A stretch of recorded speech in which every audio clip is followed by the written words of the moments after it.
Hari ini, mari kita belajar tentang makna Hari Raya Pendamaian melalui asal mulanya dan mempelajari hal-hal rohani yang akan diberikan kepada kita melalui Hari Raya ini.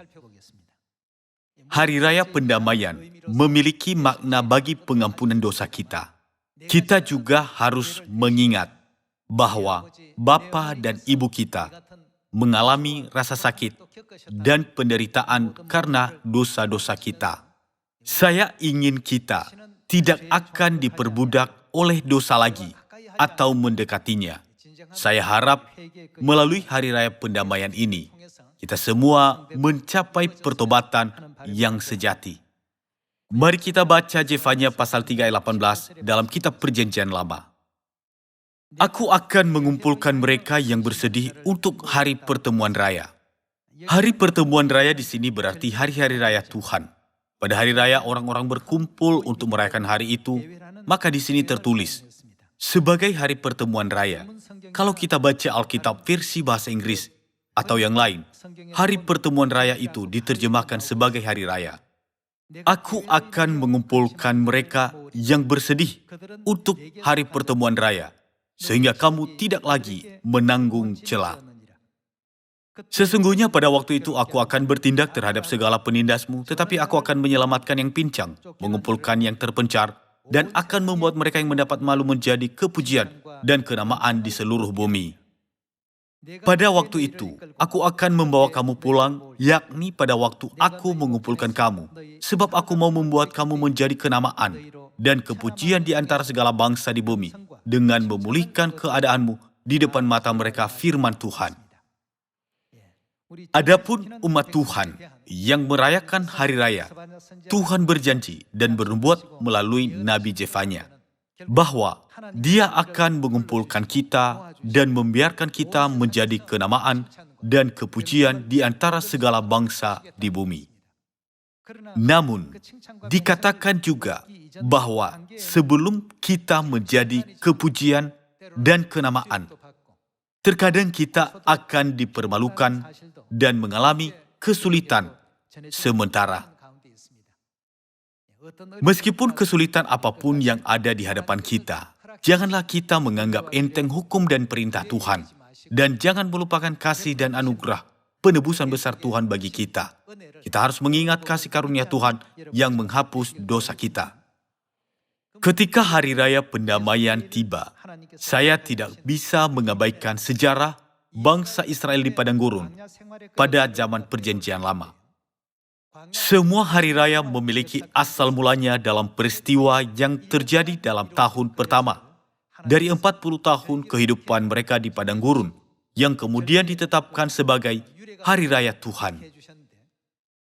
Seperti yang Anda ketahui, ketika orang Israel tinggal di padang gurun, Musa naik ke Gunung Sinai.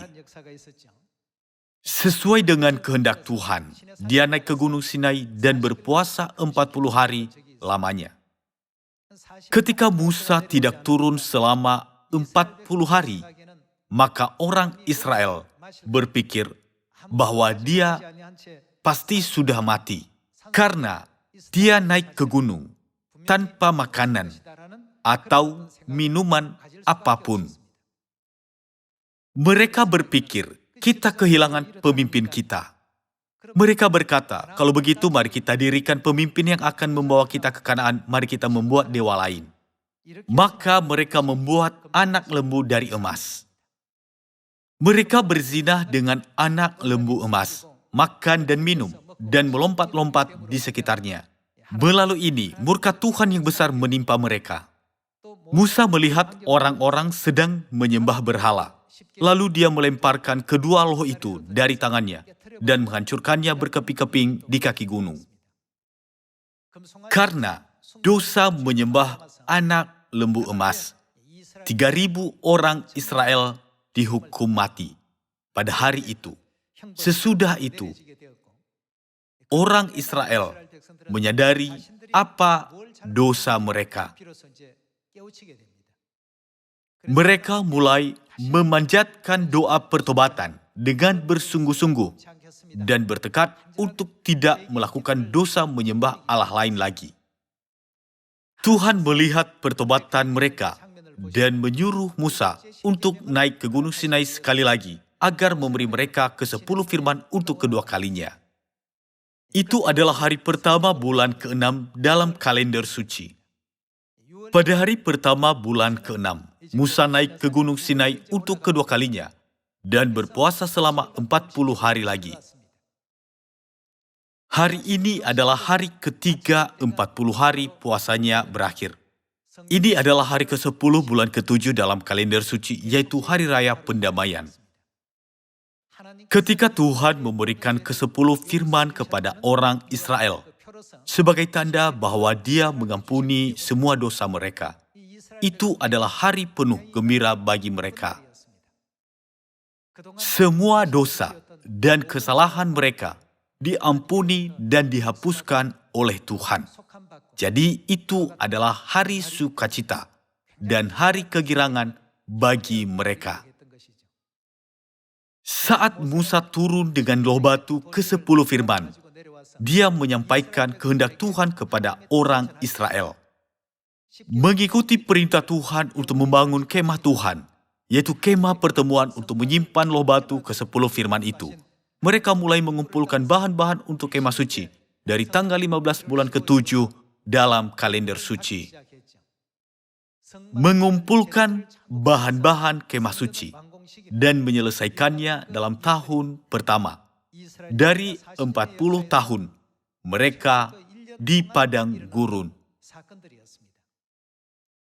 Agar bangsa Israel mengingat peristiwa itu, Tuhan menetapkan Hari Raya Pendamaian untuk dirayakan pada setiap tanggal 10 bulan ke-7 dalam kalender suci. Juga 10 hari sebelum Hari Raya Pendamaian, pada hari pertama bulan ke-7, orang-orang meniup serunai dengan artinya, Hari Raya Pendamaian akan datang 10 hari kemudian. Sucikan seluruh tubuh dan batinmu, jauhkan dirimu dari dosa. Jadi hari pertama bulan ke-7 adalah Hari Raya Serunai dan hari ke-10 bulan ke-7 adalah Hari Raya Pendamaian. Hari ini adalah hari yang sangat diberkati ketika karunia Tuhan semacam ini diberikan kepada kita. Karena ada sesuatu yang harus kita ketahui tentang dunia rohani. Tuhan menetapkan semua hari raya ini karena kita manusia tidak memahaminya sepenuhnya. Tuhan memberitahu kita sesuatu yang penting melalui upacara-upacara hari raya. Mari kita temukan kehendak Tuhan di Hari Raya Pendamaian melalui Imamat pasal 16. Mari kita baca Imamat pasal 16 ayat 5. Dari umat Israel ia harus mengambil 2 ekor kambing jantan untuk korban penghapus dosa dan seekor domba jantan untuk korban bakaran. Kemudian Harun harus mempersembahkan lembu jantan yang akan menjadi korban penghapus dosa baginya sendiri dan dengan demikian mengadakan pendamaian baginya dan bagi keluarganya. Ia harus mengambil kedua ekor kambing jantan itu dan menempatkannya di hadapan Tuhan di depan pintu kemah pertemuan. Dan harus membuang undi atas kedua kambing jantan itu. Sebuah undi bagi Tuhan dan sebuah bagi Azazel. Salah satu upacara terpenting pada Hari Raya Pendamaian adalah imam besar memasuki tempat Maha Kudus setahun sekali dan memercikkan darah binatang di sana. Upacara penebusan, dosa dilakukan setahun sekali. Ada hal penting lainnya adalah setelah mengambil 2 ekor kambing, imam besar mempersembahkan seekor kepada Tuhan untuk korban penghapus dosa. Dan meletakkan kedua tangannya di atas kepala kambing lainnya yang merupakan kambing bagi Azazel yang melambangkan setan. Mari kita baca ayat berikutnya dan mencari tahu apa yang ditunjukkan upacara ini kepada kita secara rohani. Ayat 9. Lalu Harun harus mempersembahkan kambing jantan yang kena undi bagi Tuhan itu dan mengolahnya sebagai korban penghapus dosa. Tetapi kambing jantan yang kena undi bagi Azazel haruslah ditempatkan hidup-hidup di hadapan Tuhan untuk mengadakan pendamaian lalu dilepaskan bagi Azazel ke padang gurun. Harun harus mempersembahkan lembu jantan yang akan menjadi korban penghapus dosa baginya sendiri dan mengadakan pendamaian baginya. Dan bagi keluarganya, ia harus menyembelih lembu jantan itu. Dan ia harus mengambil perbaraan berisi penuh bara api dari atas mezbah yang di hadapan Tuhan, serta serangkup penuh ukupan dari wangi-wangian yang digiling sampai halus, lalu membawanya masuk ke belakang tabir. Kemudian ia harus meletakkan ukupan itu di atas api yang di hadapan Tuhan, sehingga asap ukupan itu menutupi tutup pendamaian yang di atas hukum Allah, supaya ia jangan mati. Lalu ia harus mengambil sedikit dari darah lembu jantan itu dan memercikannya dengan jarinya ke atas tutup pendamaian di bagian muka. Dan ke depan tutup pendamaian itu ia harus memercikan sedikit dari darah itu dengan jarinya 7 kali. Lalu ia harus menyembelih domba jantan yang akan menjadi korban penghapus dosa bagi bangsa itu dan membawa darahnya masuk ke belakang tabir. Kemudian haruslah diperbuatnya dengan darah itu seperti yang diperbuatnya dengan darah lembu jantan, yakni ia harus memercikannya ke atas tutup pendamaian dan ke depan tutup pendamaian itu. Dengan demikian ia mengadakan pendamaian bagi tempat kudus itu karena segala kenyajisan orang Israel dan karena segala pelanggaran mereka, apapun juga dosa mereka. Demikianlah harus diperbuatnya dengan kemah pertemuan yang tetap, diam di antara mereka di tengah-tengah segala kenajisan mereka. Seorang pun tidak boleh hadir dalam kemah pertemuan bila Harun masuk untuk mengadakan pendamaian di tempat kudus, sampai ia keluar setelah mengadakan pendamaian baginya sendiri, bagi keluarganya dan bagi seluruh jemaah orang Israel. Kemudian haruslah ia pergi keluar ke mezbah yang ada di hadapan Tuhan dan mengadakan pendamaian bagi mezbah itu. Ia harus mengambil sedikit dari darah lembu jantan dan dari darah domba jantan itu dan membubuhnya pada tanduk-tanduk mezbah sekelilingnya. Kemudian ia harus memercikan sedikit dari darah itu ke mezbah itu dengan jarinya 7 kali dan mentahirkan serta menguduskannya dari segala kenajisan orang Israel. Setelah selesai mengadakan pendamaian bagi tempat kudus dan kemah pertemuan serta mezbah, ia harus mempersembahkan kambing jantan yang masih hidup itu. Dan Harun harus meletakkan kedua tangannya ke atas kepala kambing jantan yang hidup itu dan mengakui di atas kepala kambing itu segala kesalahan orang Israel dan segala pelanggaran mereka apapun juga dosa mereka. Ia harus menanggungkan semua itu ke atas kepala kambing jantan itu dan kemudian melepaskannya ke padang gurun dengan perantaran seorang yang sudah siap sedia untuk itu. Demikianlah kambing jantan itu harus mengangkut segala kesalahan Israel ke tanah yang tandus, dan kambing itu harus dilepaskan di padang gurun. Semua dosa yang dilakukan orang Israel selama 1 tahun diletakkan di atas kepala kambing bagi Azazel. Kambing itu membawa sendiri semua dosa mereka ke padang gurun, mengembara dan akhirnya mati di sana. Dengan ini, semua dosa hilang. Kapanpun hari raya pendamaian itu tiba, saya menjelaskan tahap penghapusan dosa melalui upacara-upacara hari raya. Ketika orang Israel melakukan dosa pada hari-hari biasa, mereka membawa domba atau kambing. Mereka membawanya kepada para imam dan mengakui semua dosa mereka. Kemudian dosa mereka dipindahkan kemana? Dosa mereka dipindahkan ke domba atau kambing. Kemudian, imam mengorbankan domba atau kambing di tempat itu. Setelah menyembelih binatang itu, imam memercikan darahnya, dan dosa mereka dipindahkan kepada binatang itu. Dosa yang dipindahkan kepada binatang itu disimpan di tempat kudus selama 1 tahun. Lalu tempat kudus menanggung dosa mereka. Meskipun merekalah yang melakukan dosa, dosa itu ditanggung oleh binatang. Dan dosa itu disimpan di tempat kudus selama 1 tahun. Tahap ini dilakukan pada zaman Perjanjian Lama. Semua dosa yang dilakukan manusia dibawa kepada Tuhan yang dilambangkan sebagai anak domba dan tempat kudus untuk sementara.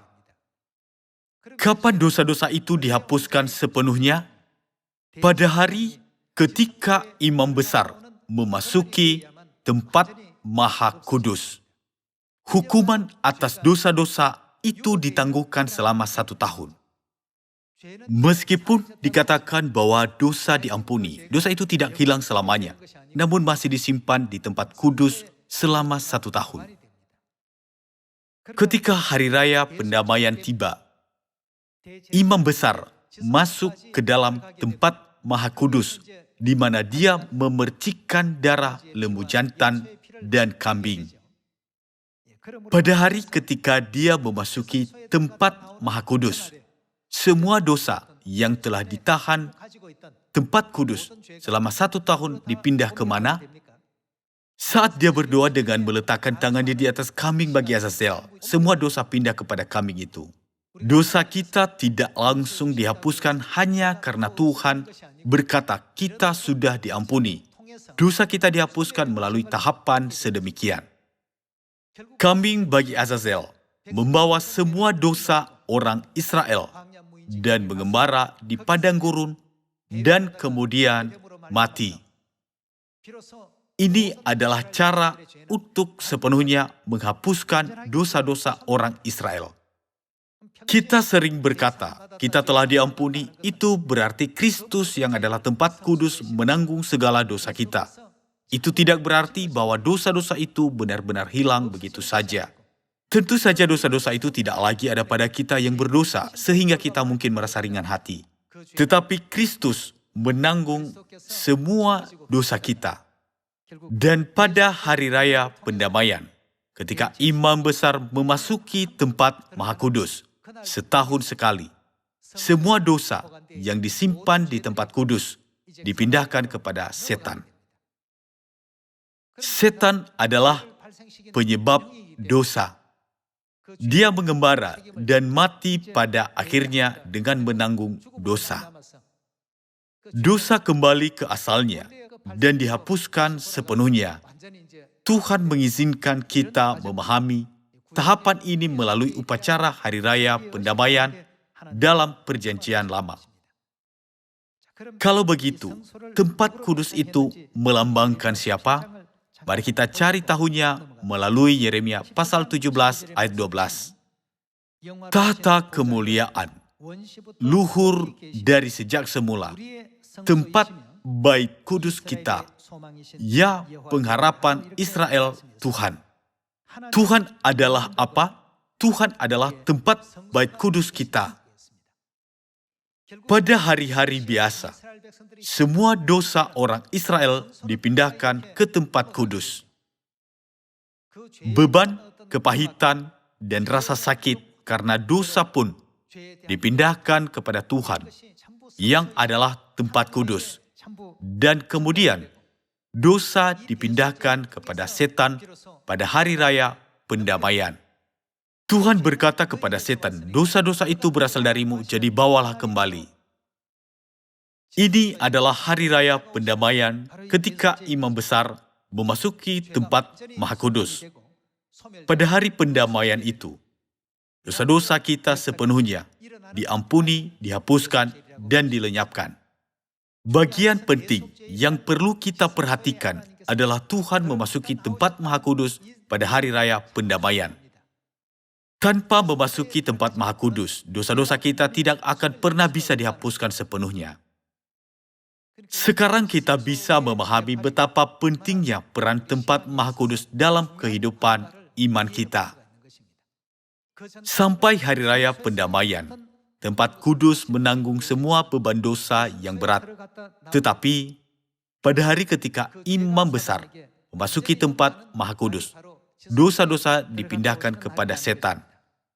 Yeremia pasal 17 berkata bahwa Tuhan adalah tempat bait kudus kita selama setahun. Tuhan menanggung semua dosa kita, umatnya. Mari kita membaca Yohanes pasal 1 ayat 29. Pada keesokan harinya, Yohanes melihat Yesus datang kepadanya dan ia berkata, "Lihatlah anak domba Allah yang menghapus dosa dunia." Yohanes Pembaptis menggambarkan Yesus sebagai anak domba Tuhan yang menghapus dosa dunia. Tuhan yang adalah tempat kudus menanggung semua dosa selama 1 tahun. Itulah sebabnya Yohanes Pembaptis menggambarkan Yesus seperti itu. Tuhan harus menderita untuk menanggung dosa-dosa kita. Kita mungkin menganggapnya enteng karena kita hanya berkata bahwa dosa disimpan atau dibawa. Tetapi memikul dosa-dosa kita adalah pekerjaan yang sangat berat. Itu dijelaskan dalam Yesaya pasal 53. Mari kita baca Yesaya pasal 53 ayat 1. Siapakah yang percaya kepada berita yang kami dengar dan kepada siapakah tangan kekuasaan Tuhan dinyatakan? Sebagai taruk ia tumbuh di hadapan Tuhan dan sebagai tunas dari tanah kering. Ia tidak tampan dan semaraknya pun tidak ada sehingga kita memandang dia. Dan rupa pun tidak sehingga kita menginginkannya. Ia dihina dan dihindari orang. Seorang yang penuh kesengsaraan dan yang biasa menderita kesakitan. Ia sangat dihina, sehingga orang menutup mukanya terhadap dia, dan bagi kita pun dia tidak masuk hitungan. Tetapi sesungguhnya, penyakit kitalah yang ditanggungnya, dan kesengsaraan kita yang dipikulnya. Padahal kita mengira dia kena tulah, dipukul dan ditindas Allah. Tetapi dia tertikam oleh karena pemberontakan kita, dia diremukkan oleh karena kejahatan kita. Tuhan sudah ditikam, diremukkan, dihina, dibenci, dan ditindas. Kita pun tidak bersyukur kepada Tuhan dan tidak menghormati Dia yang mengampuni dosa kita. Maka dikatakan bahwa bagi kita pun Dia tidak masuk hitungan. Alkitab menjelaskan bahwa Dia ditikam dan diremukkan karena pelanggaran dan kesalahan kita. Mari kita lanjutkan baca ayat 6. Kita sekalian sesat seperti domba, masing-masing kita mengambil jalannya sendiri. Tetapi Tuhan telah menimpakan kepadanya kejahatan kita sekalian. Bangsa Israel memindahkan dosa yang dilakukannya setiap hari kepada domba-domba. Akhirnya, domba dikorbankan dan darahnya dipercikan ke tempat kudus dan dosa mereka dipindahkan ke sana. Tempat kudus menyimpan dosa selama setahun.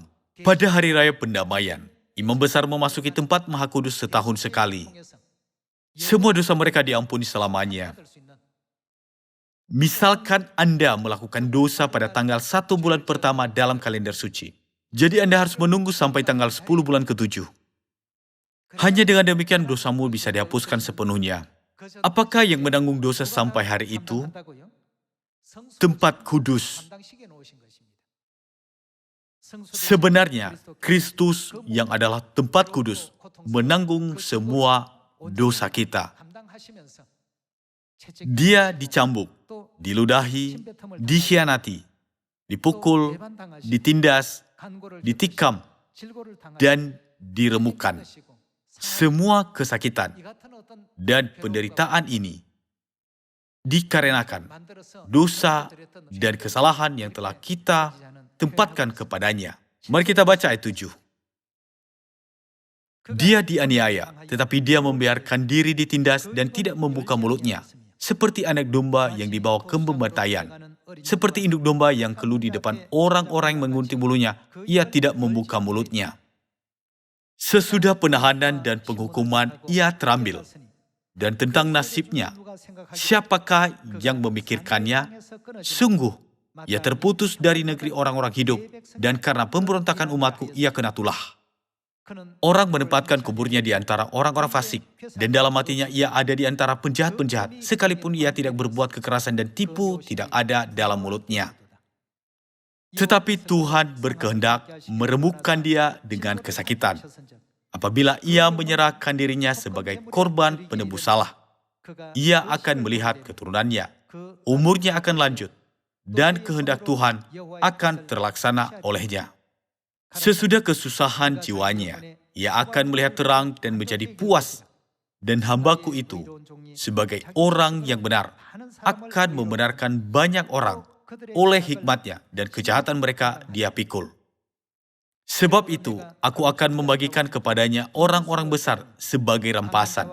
Dan ia akan memperoleh orang-orang kuat sebagai jarahan, yaitu sebagai ganti karena ia telah menyerahkan nyawanya ke dalam maut dan karena ia terhitung di antara pemberontak-pemberontak, sekalipun ia menanggung dosa banyak orang dan berdoa untuk pemberontak-pemberontak.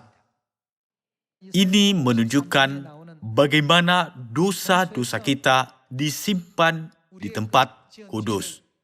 Dan Yesaya pasal 53 menjelaskan bagaimana itu digenapi dalam kenyataan. Sambil merayakan hari raya, kita tidak boleh lupa untuk bersyukur kepada Bapa dan Ibu, karena diam-diam memikul semua beban berat dosa yang kita lakukan di sorga dan di bumi. Tanpa darah pengorbanan Tuhan, kita tidak bisa menerima pengampunan dosa sama sekali. Tanpa darah lembu dan kambing, imam besar tidak mungkin memasuki tempat Maha Kudus. Berkat pengorbanan dan kematian itu, imam besar bisa memasuki tempat Maha Kudus dan upacara penyucian bisa dilakukan di situ. Akibatnya, dosa sepenuhnya dipindahkan kepada kambing bagi Azazel, yaitu setan si iblis. Mari kita baca firman di kitab Efesus pasal 1 ayat 7. Sebab di dalam Dia dan oleh darahnya kita beroleh apa? Beroleh penebusan, yaitu pengampunan dosa menurut kekayaan kasih karunia-Nya. Tanpa darah lembu jantan dan kambing, korban penghapus dosa, tidak seorang pun bisa memasuki tempat Maha Kudus walaupun tiba hari raya pendamaian. Imam besar mempunyai kesempatan untuk memasuki tempat Maha Kudus setahun sekali. Tetapi dia tidak bisa memasukinya tanpa darah korban penghapus dosa. Darah siapa yang dilambangkan dengan darah korban penghapus dosa? Sebenarnya pengorbanan Kristus Ansang Hong, Bapa Sorgawi dan Ibu Sorgawi, telah memungkinkan kita untuk menerima pengampunan dosa. Pengorbanan Bapa dan Ibu telah membebaskan kita dari perbudakan dosa dan dari belenggu dosa. Bapa dan Ibu telah membebaskan kita dengan berkata, "Kamu bebas sekarang." Semua dosa yang dilakukan orang Israel dipindahkan kepada kambing bagi Azazel yang mewakili setan, sosok penyebab dosa. Dan kambing bagi Azazel itu mengembara di padang gurun dan mati sehingga dosa-dosa mereka dihapuskan sepenuhnya. Tuhan meletakkan semua tahapan ini dalam upacara Hari Raya Pendamaian. Mari kita baca Wahyu pasal 20 ayat 10. Dan iblis yang menyesatkan mereka dilemparkan ke dalam lautan api dan belerang, yaitu tempat binatang dan nabi palsu itu, dan mereka disiksa siang malam sampai selama-lamanya. Pada akhirnya, setan terkurung di jurang maut dan tidak bisa lagi menipu umat Tuhan. Di sana, setan akan disiksa siang dan malam untuk selama-lamanya. Adegan ini mengungkapkan rasa sakit dan penderitaan kambing bagi Azazel yang berkeliaran di padang gurun. Dan iblis yang menyesatkan mereka dilemparkan ke dalam lautan api dan belerang, yaitu tempat binatang dan nabi palsu itu, dan mereka disiksa siang malam sampai selama-lamanya. Mari kita baca ayat-ayat sebelumnya. Ayat 7 kita baca. Dan setelah masa 1000 tahun itu berakhir, iblis akan dilepaskan dari penjaranya. Dan dia akan pergi menyesatkan bangsa-bangsa pada keempat penjuru bumi, yaitu Gog dan Magog, dan mengumpulkan mereka untuk berperang, dan jumlah mereka sama dengan banyaknya pasir di laut. Maka naiklah mereka ke seluruh dataran bumi, lalu mengepung perkemahan tentara orang kudus dan kota yang dikasihi itu. Tetapi dari langit turunlah api menghanguskan mereka. Dan iblis yang menyesatkan mereka dilemparkan ke dalam lautan api dan belerang, yaitu tempat binatang dan nabi palsu itu, dan mereka disiksa siang malam sampai selama-lamanya. Adegan ini berulang-ulang ditampilkan. Dengan demikian, pekerjaan setan di bumi ini akan berakhir. Kambing bagi Azazel mengembara di padang gurun dan tidak bisa diselamatkan sama sekali. Hanya kematian yang menunggunya pada akhirnya. Kita tidak boleh melupakan kasih Bapa dan Ibu yang tak terbatas dan tak berkesudahan dalam tahapan penebusan dosa-dosa kita. Jika Bapa dan Ibu membiarkan orang berdosa mati saja, Bapa dan Ibu bisa terus menikmati kemuliaan sorga. Namun, Bapa dan Ibu meninggalkan tahta yang mulia dan menanggung dosa-dosa kita. Bapa dan Ibu datang ke bumi ini dari sorga. Kehidupan Bapa dan Ibu di bumi ini tidak mewah dan mulia dan tidak dilayani oleh seorang pun. Semua kesakitan dan penderitaan yang dialami Bapa dan Ibu dikarenakan oleh kita. Hari Raya Pendamaian memang hari sukacita karena pada hari itu kita dibebaskan dari dosa-dosa kita. Tetapi di baliknya, ada seorang yang harus melalui kesedihan dan kesakitan menggantikan kita. Kita harus mengingat ini. Semoga kita bisa bersyukur kepada Bapa dan Ibu dan memuliakan mereka atas kasih karunia mereka pada hari raya ini. Saya menutup khotbah ini. Terima kasih.